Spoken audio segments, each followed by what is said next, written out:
Hey, and what's going on, you guys? Welcome back to the Orlando Science Center. I'm joined by Zach once again. And all throughout the month of January, we are highlighting Health Month. But today in particular, we're going to do our best to try to get under your skin, literally, or at least under the skin of animals. What do we have in front of us? Yeah, so we have a few unidentified skulls in front of us of various mammals. So what we're going to do today is use something called the dichotomous key that I have here. First thing you're going to need is a ruler. We're going to take some measurements. The first question is just the length of the skull. So go ahead and use the centimeter side. Ooh. You're going to tell me how many centimeters long you think that skull is. This is just under 20 centimeters. All right, so if we're just under 20 centimeters, we're around that 200 millimeter mark. So that means we're going to go on to this side of our dichotomous T. It's basically a series of right. yes/no questions. And so the next, we're going to look at the shape of our teeth. So we have our front teeth and our canines. That's going to let us know we're a predator of some kind. And we have these cheek teeth, right? Our molars and our premolars.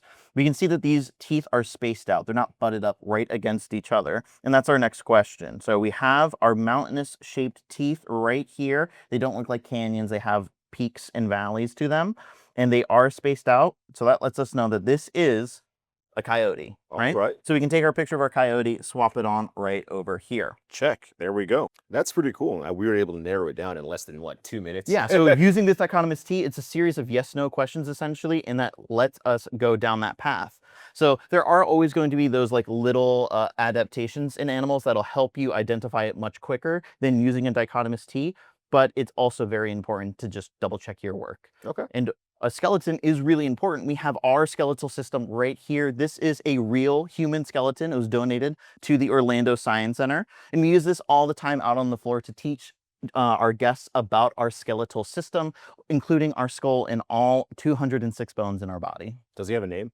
Yeah, so we call him skeleton. Skeleton. Yeah, we have identified him as male.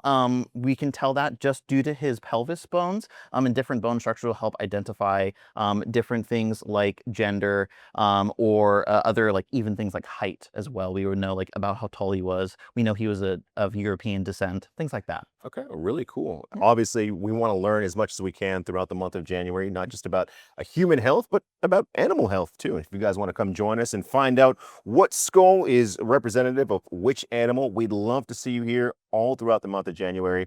We can't wait.